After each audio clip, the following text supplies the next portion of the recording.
Good morning, Bethel family. Good morning, everybody who's tuning in today. Excited that you're joining us online this last Sunday, the last Sunday of 2020. I know. Some of you are like, I wish 2020 would never end.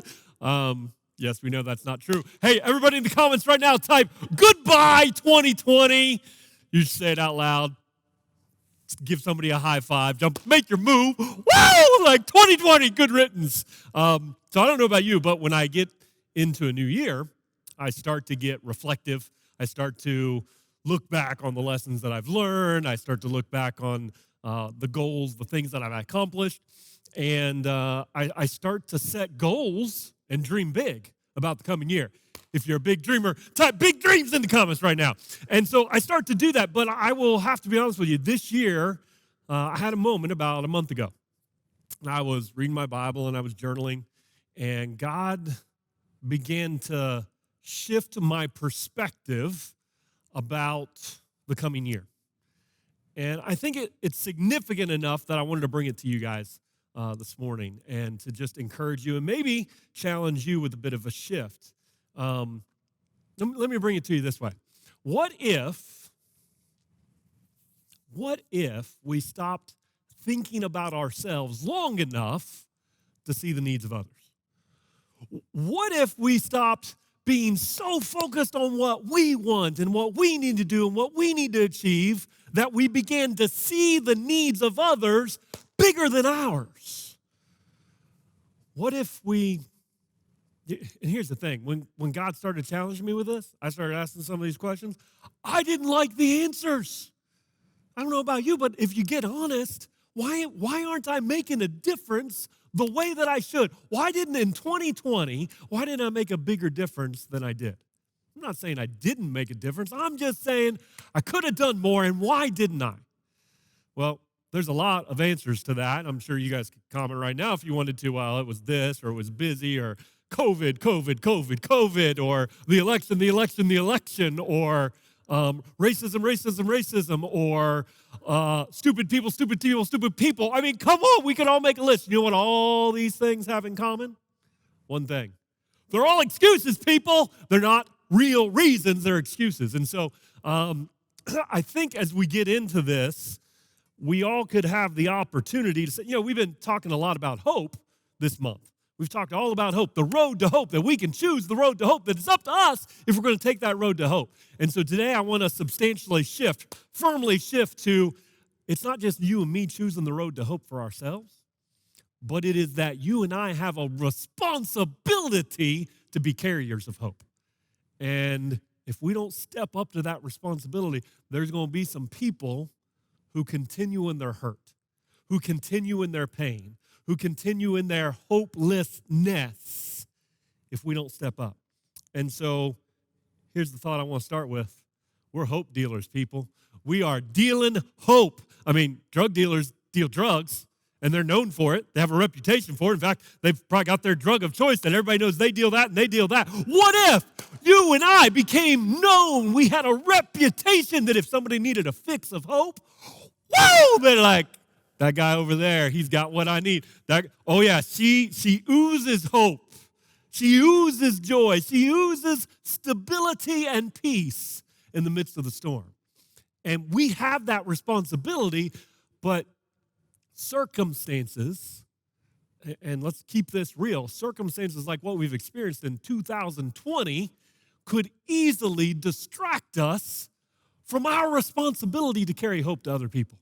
It can make us look inward and say, how am I going to take care of me, mine, and ours, instead of realizing that we have the opportunity to serve other people, to make a difference in other people's lives. So, what if we began to shift that reputation? What if we began to shift our perspective on 2021? It's going to be a great year, but it's going to be a great year because we carry hope to other people. In fact, comment right now, comment shift, because you are going to commit today to making that shift. So we're going to go to Matthew 8, and before the day's over here, we're actually going to read the entire chapter of Matthew, just about all of it. And that's not typical but this is how God dropped this revelation on me, that as I was reading this in context and seeing the red letters of what Jesus said and seeing a day in the life of Jesus himself, God began to convict me about, you know that whole thing, what would Jesus do? I started to realize I wasn't doing what Jesus did. And I began to bring conviction. So Matthew chapter 8, here's the context before I start to read in verse 1. Jesus has just preached. He went up on a mountainside, and he preached the longest sermon recorded in the Bible anyways that we know of. And so he starts preaching in chapter 5, I think, and we go chapter 5, chapter 6, chapter 7, and then we come to verse 8, and he has finished his sermon. So no complaining today if you think the sermon's too long, because I'm not going to go that long, okay, people? So he's preached a long sermon. Don't get creative in the comments right now. Like, give the preacher a break. Long sermon, and this is what it says next. Chapter 8, verse 1. When Jesus came down from the mountainside, large crowds followed him. A man with leprosy came up and knelt before him and said, "Lord, if you are willing, you can make me clean." Jesus reached out his hand and touched the man. "I am willing," he said. "Be clean." Immediately, he was cleansed of his leprosy. I don't think it's a stretch for us all to agree that the world's hurting right now. The world's hurting. The world is searching. Many in the world, they resonate with the term hopeless. And many they're just flat out fed up. They're fed up with 2020. Some of them were fed up long before that, and 2020 just amplified it. But they're fed up with religion because religion promised them the world and didn't deliver. They're fed up with their circumstances because they tried it all. That's what they say. That's a lie, by the way. They've tried it all and nothing worked, and so I guess I'm just going to play the victim. Many are fed up and they're overwhelmed because of the loss that they've experienced in their life, especially in this last 12 months. Many have lost family and friends, whether to COVID or other circumstances. They've lost jobs. They've lost income. They've lost revenue into their business. They've lost a lot. They've lost normalcy. They've lost control. There's been a lot of loss, but of all that loss, I think all the loss can be summed up in what they really lost the most, which was hope. People have lost hope. And when we see this story and Jesus is coming back down the mountain, and this man with leprosy comes up to him, we got to realize that Jesus is no longer walking the streets for people to come up and, hey, say, "Jesus, heal me." Jesus is not, as far as I'm aware, maybe this happened on your Zoom, but he's not logging into Zoom rooms and saying, "Hey, everybody, I'm here to heal." But you know who is walking the streets and logging into far too many Zoom rooms? Can I get an amen here? You know who's doing that? You and me. We're here. And if we live the way Jesus lived, with a different spirit, looking at the needs of other people, then the same way Jesus was followed down the mountain by the crowds because they were following after hope, they might start following you and me in that exact same way. In fact, I believe that the Bible describes that's exactly what his design is. That he desires for us to be carriers of hope, not superficial hope, not circumstantial hope, but real hope, deep hope, hope that's not affected by circumstances, that's not affected by an election, that's not affected by COVID-19, but hope that is sustainable and firm and strong. That's the kind of hope that you and I get to carry on a daily basis. It's the kind of hope we are carrying. But just like Jesus, we've got to answer that question that he was asked in that passage of, are we willing? Are we willing when they need us? And here's the thing. Are you willing? This is what rocked me. Am I willing when I'm tired? When I'm worn out? when I feel like I've been given and given and given, and they've been taken and taken and taken, and then they still want more? Am I willing at that point? Or am I too tired? Or do I want to escape? Or do I need a break? Jesus just preached the longest sermon of his life, and he comes down the hill, and they're still pulling on him. And so this man comes up, and he says, will you heal me? And Jesus doesn't even hesitate. He heals the man. So Jesus has got to be thinking, long day, great. Comes back down, and the very next verse, in verse 5, it says, when Jesus had entered Capernaum. Okay, so this is kind of cool. I've actually been there to Israel, and I've been to the city of Capernaum, and I've been to the place, if you look up from Capernaum, you look up, and there's this big, massive, it's like this steep hillside, mountainside, and I've been up to that place. That's where they believe, because there's like this natural amphitheater, basically. That's where they believe that Jesus preached the Sermon on the Mount, the Beatitudes, right? And so Jesus would have walked down this long, long, long hill, all these twists and turns, a steep hill, not a short walk, and he would have walked into Capernaum. Now, Capernaum is significant because that was Jesus' hometown. Like he's from Nazareth, I know, but like during his ministry in the Sea of Galilee, in this region, Capernaum was like, that was his home base, that was his hometown. So long day of preaching, changing people's lives, get back. He gets into his hometown, and then this guy wants him to heal him, right? Let's actually read that. Let's read it. So when Jesus had entered Capernaum, a centurion came to him, and asking for help, he said, Lord, my servant lies at home paralyzed, suffering terribly. And Jesus said to him, shall I come and heal him? Again, I say this all the time. Sometimes we read the Bible, but we got to read the Bible. Jesus, long, long, long day, coming down the hill. And first he heals a man of leprosy. Heals him, doesn't hesitate. Go and be clean. Then he gets into his hometown, and he like walks into Capernaum, and he's like seeing the house where he's getting ready to go to rest, to kick back and relax and be like, kick his feet up, finally get some rest. And then this centurion comes up to him, and he says, hey, my servant is suffering terribly at home. And what does Jesus do? Before the man can ask Jesus to do anything, Jesus says, shall I come to him and heal him? I mean, he just walked back into his hometown, and he's like, I don't know if this guy's in the town or if he's somewhere else, but Jesus doesn't hesitate to offer help to this man. And I don't know about you, but there are times when I see him coming. Okay, let's keep this real. How many of you been in Walmart, been in the grocery store, been at the mall, and you see that needy person coming, and you kind of duck around down the other aisle because you just ain't got the energy to deal? If you've been there, give me that little hand raise emoji so I know I'm not alone, because I've done it. I'm not proud of it, okay? But I've done it because I'm human, just like you. And so I've done that. But Jesus, he doesn't do that after a long day, an exhausting day, emotionally drained from everybody, and everybody's pulling on him. He still is willing to give what this man needed. What did the man need? He needed hope, and he needed healing.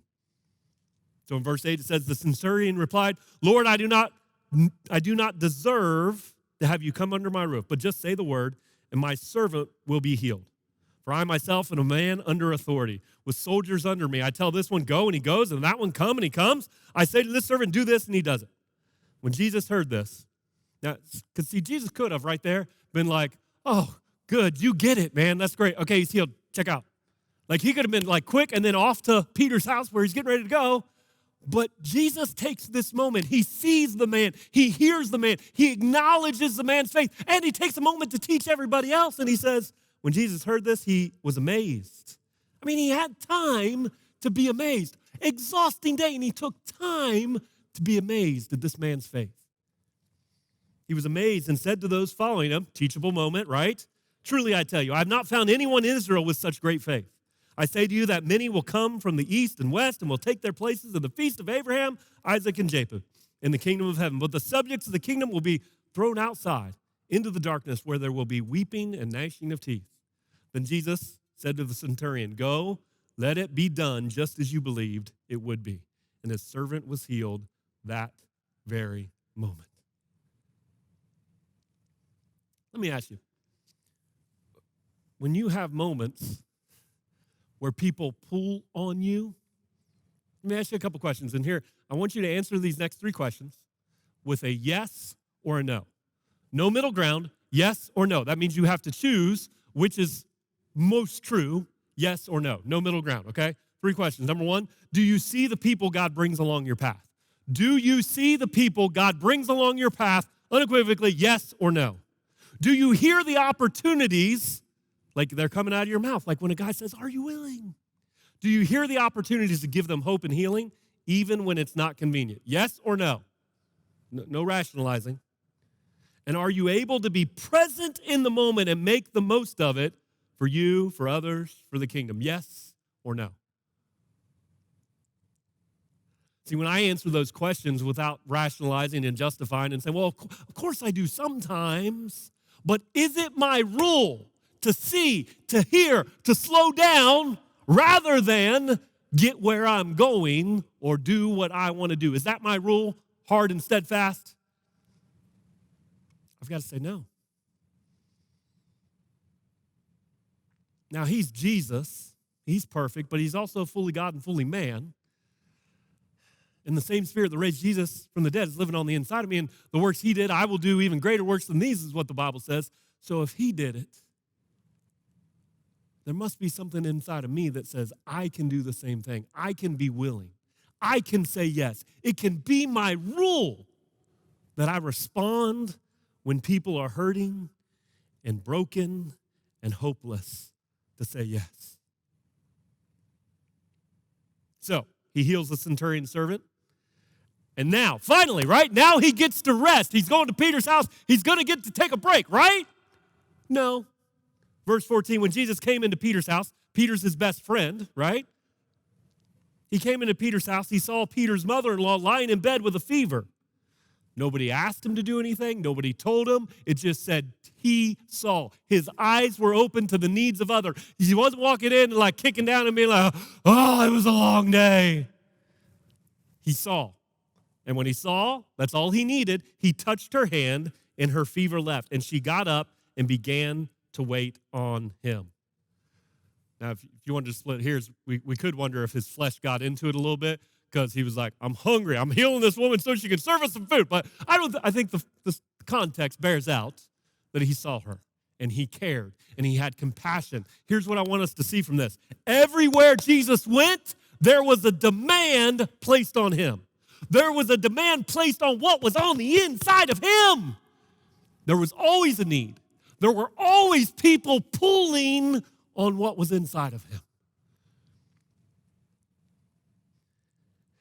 And if we live with that same spirit active on the inside of us, and if we do live, and we do, live with the same calling that was on Jesus' life, to bring that hope and healing, to bring the hope of salvation, to bring healing for the brokenness, the pain, the loss.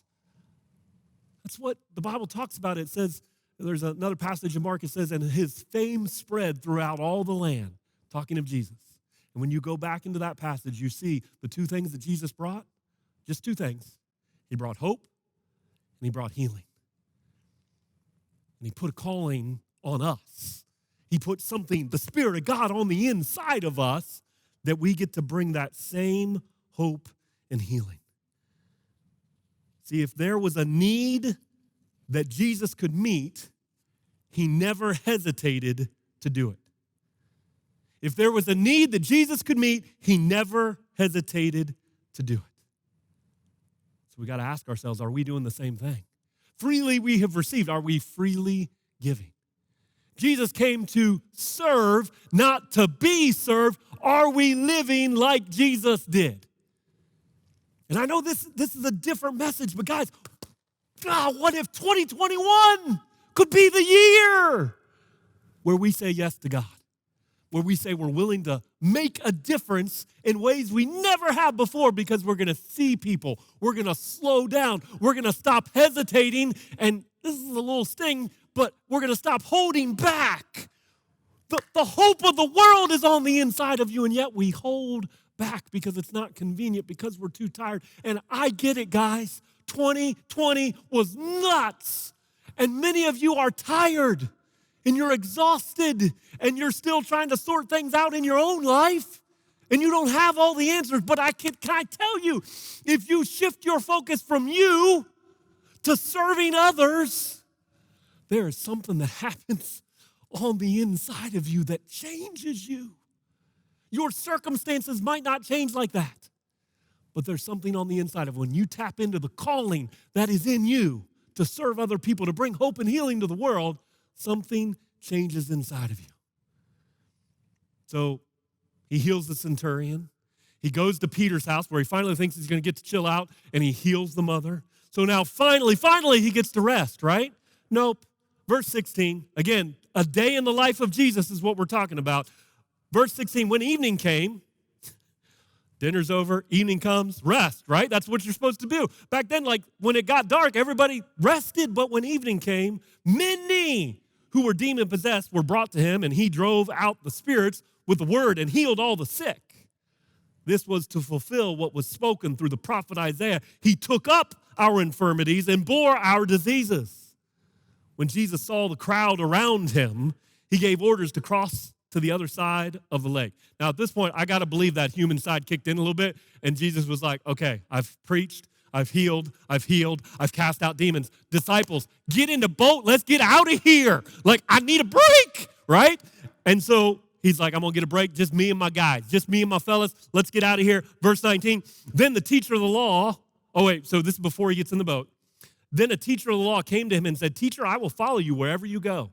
Jesus replied, foxes have dens, and birds have nests, but the Son of Man has no place to lay his head.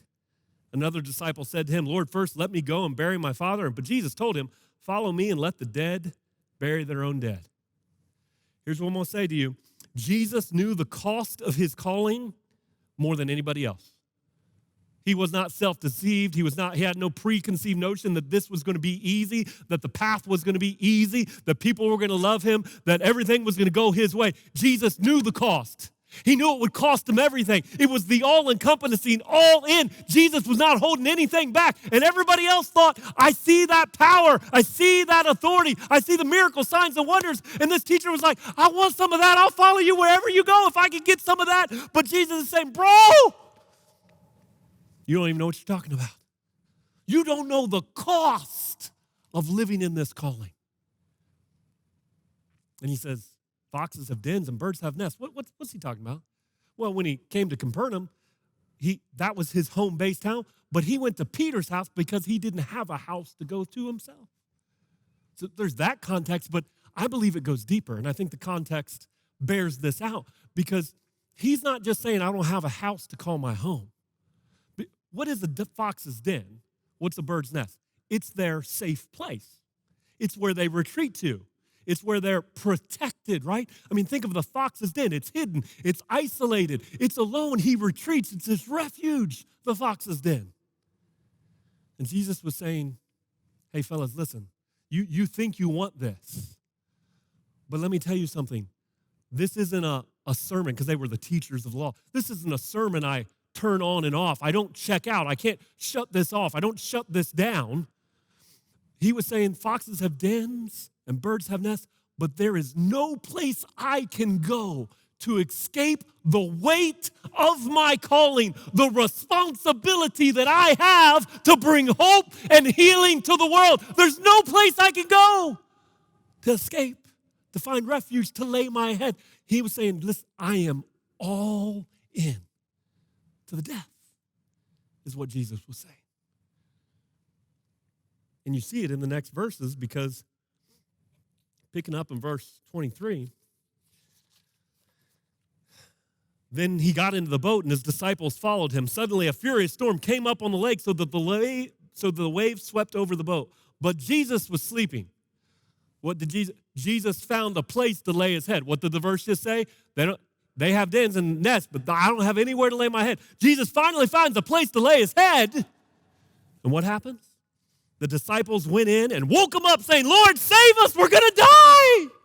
Even when he was with the guys that were closest to him, his closest companions, his safe place, his inner circle, there were still needs. There was still a pull for what was on the inside of him. But don't you love That Jesus didn't say, hey guys, I'm tired. You know the day that I've had, fellas. Seriously, you're going to wake me up right now? Figure it out on your own. Jesus didn't do that. And by the way, let's take this application of this message, not just to the world that is hurting and hopeless, but let's take it to the people closest to you in your life.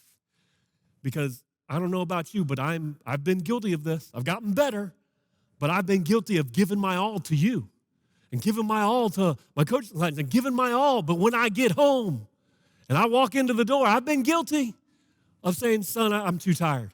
Honey, I just can't. I just can't. Some of you have said that this week. And my family gets my leftovers. I gave the world hope and healing, but I gave my family nothing. What are we going to give to the people close to us? How do they need hope? How do they need healing? How do they need to be seen and heard and valued? How do we need to say, this week I am not going to hesitate to give my best to my family, to my close friends? How can you apply that in your life? He says in verse 26, he replied to them after they wake him up, you of little faith, why are you so afraid? Then he got up and he rebuked the wind and the waves, and it was completely calm. The men were amazed and asked, what kind of man is this? Even the wind and the waves obey him. Now, I'm not going to read it, but if you go on, verse 28 through 34, he finally gets to the other side, right? The other side, the crowds are over here. He gets to the other side, and now he should be able to have a nice, quiet stroll, maybe go into the town and get some food, gets out of the boat. 2 demon-possessed guys, violent demon-possessed. He ends up casting them out into a herd of pigs. They go off a cliff. And when you think, like, he's like, all right, this is it. Like, people are going to come out and celebrate. They're going to cook me a feast in the village. And like, yeah, I'm going to get. And the people did. They came out to him in a crowd, the whole town, it said. But they came out and pleaded with him to leave their region. No appreciation, no gratitude. But he had impacted their life, probably their livelihood, their economics, right? Like, well, if he's casting, like those were pigs, they were going to get us money. And so they said, leave. And here's what I would say to you. If you are fulfilling your calling, if you are making a difference for the recognition of men, you're going to give up at the first sign of resistance, the first sight of adversity. Our calling, fulfilling our destiny must be tied to something greater than the recognition of people. Our calling must be tied to something greater than the recognition of people. It's got to be fueled by this calling that's on our life. It's got to be fueled by the hope that we bring to the world. It's got to be fueled by God put something on the inside of us that this world needs. And that's the bottom line of this message. When we carry hope and healing, it is a heavy responsibility. We don't get to turn it off, guys. We don't get to shut it down. I'm telling you, this is my shift in perspective. I've got to serve more. I've got to give more. When people ask Jesus, every time when people ask Jesus, he responded. He was willing. Never once does he say, no, I'm not willing. No, I'm too tired. No, I don't have time. No, I'm on my way to somewhere else. Every single time he responds, he's willing to love. Just in that one chapter, he was willing when people needed help, when they were suffering, when they were sick, when they were scared, when they were in search of their own purpose and calling, and when they were even possessed and oppressed by the devil himself. In one day, these were the people Jesus ministered to after the longest sermon recorded in the Bible. What are you doing today? What am I doing today? There is too much on if it was his assignment, it's my assignment. And guys, we got to stop being shocked when people pull on what's on the inside of us. And if they're not pulling yet, that means we need to give more. We need to serve more. We need to say yes more. We need to say, God, I am willing to bring the hope and healing that this world needs. We've got to follow Jesus' example. We got to slow down and see people. We've got to say, I'm not going to hesitate. And we've got to offer to freely give, as Jesus demonstrated many times, without even being asked. Here's where I want to land this. What if? What if instead of at the top of our goals for 2021, we're not going backwards, top of our goals for 2021, what if instead of lose this much weight, make this much money, meet the perfect someone, what if at the top of our list was one thing? In 2021, I choose to say I'm willing. That's it. I'm willing. I'm willing to serve. I'm willing to help. I'm willing to bring hope. I'm willing to bring healing. Jesus, I am willing. Here I am. Send me. What if you and I said yes to others, yes to Jesus, to make a difference like we've never had before in 2021? Listen, your circumstances might not change overnight, but you will change from the inside out. And God will use you to bring more and more glory to his name. So that's my challenge for you. As you step away from this message, days till the ball drops, and it's a new year, 2021. Woo! Hello.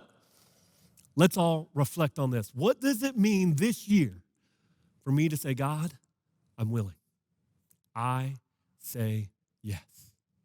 God, I pray that as we reflect on this message, if there's those here today that their first step to yes is to say yes to a God who loves them, who went to the cross and died for the penalty of their sin so that they can be in relationship with you, God, if that's their decision, I pray that they pray that prayer right now. Yes, Jesus, I believe in you for salvation right now in this moment.